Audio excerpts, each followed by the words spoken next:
Lecture du jour, bonjour.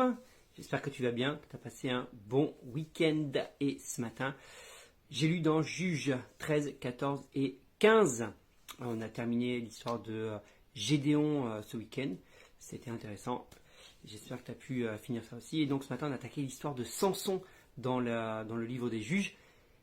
Et on connaît bien souvent les grandes lignes de cette histoire, mais rien que le début, quand l'ange se révèle à sa mère, c'est vraiment intéressant. Et moi j'aime la réaction du père, parce que l'ange se révèle uniquement à la mère, et le père n'est pas là à ce moment-là. Et quand elle va raconter ça à son mari, le mari est vraiment complètement sceptique, à tel point que il demande à nouveau que l'ange se révèle, et quand l'ange va se révéler, il dit mais quelles règles devrons-nous suivre?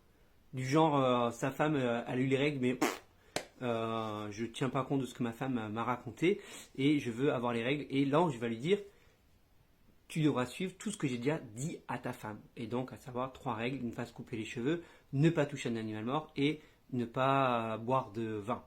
Et quand l'ange disparaît, bref, il y a tout un contexte, mais la réaction du mari est vraiment étonnante. Il dit, nous allons mourir parce que nous avons vu l'ange éternel. Quand il percute que c'est l'ange de l'éternel, il dit, nous allons mourir. Et sa femme lui dit, mais sois pas stupide. Je paraphrase évidemment, ne sois pas stupide, il ne nous aurait pas révélé tout ça pour nous faire mourir par la suite, quoi. Et quand je disais ça ce matin, je dis, on comprend pourquoi l'ange éternel s'est révélé à la femme et pas au mari. Hein, parce que quand on voit la réaction du mari, il ne porte pas de crédit à ce que raconte sa femme, il pense qu'il va mourir à la suite de cette révélation. Tu dis, mais mec, t'as vraiment rien compris. Donc merci aux femmes qui comprennent mieux que les hommes. Merci aux femmes qui comprennent mieux que leur mari la révélation que Dieu donne. C'est une fois de plus un petit truc pour bien montrer que Dieu n'est absolument pas misogyne, parce qu'il s'est révélé à la femme et pas à l'homme, et heureusement d'ailleurs. Bref, les 3 règles: ne pas se couper les cheveux, c'était le vœu de Naziréa qu'on retrouve déjà dans le Lévitique.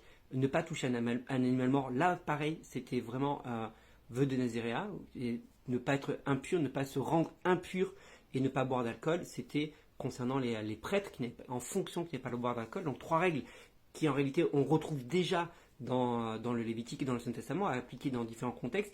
Et on voit que l'objectif était vraiment avant toute chose que Samson soit quelqu'un de mis à part, quelqu'un de consacré et quelqu'un qui ne devait pas se souiller. Et ce, pour quelle raison? Pour pouvoir être un canal en permanence de la puissance de Dieu.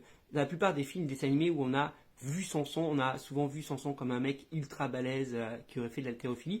Je pense personnellement que Samson était quelqu'un de lambda comme vous et moi. Mais parce que la Bible nous dit, c'est quand l'Esprit de l'Éternel se saisissait de lui qu'alors sa force devenait extraordinaire. Et donc je ne pense pas qu'il était quelqu'un de forcément très musclé, mais que juste c'est grâce à la puissance que l'Éternel lui conférait qu'il était capable d'accomplir tous ces exploits. Et ce qui nous montre bien que oui, nous sommes des gens lambda encore aujourd'hui, mais si on se consacre, qu'on s'abstient des impuretés que Dieu nous recommande, alors on pourra vraiment et véritablement être un canal de la puissance de Dieu. Et bien que nous soyons des gens totalement normaux et totalement complètement banals, la puissance de Dieu, quand elle nous saisit, nous sommes capables d'accomplir des exploits et de faire des choses extraordinaires. Donc, j'ai envie de dire, fais comme Samson, mets-toi à part, consacre-toi, ne touche pas à ce qui est impur, ne touche pas à ce qui va te rendre impur, obéis à ce que Dieu t'a demandé, mets-toi, je le redis, mais mets-toi à part, et tu verras la puissance de Dieu se manifester au travers de ta vie. Bonne journée.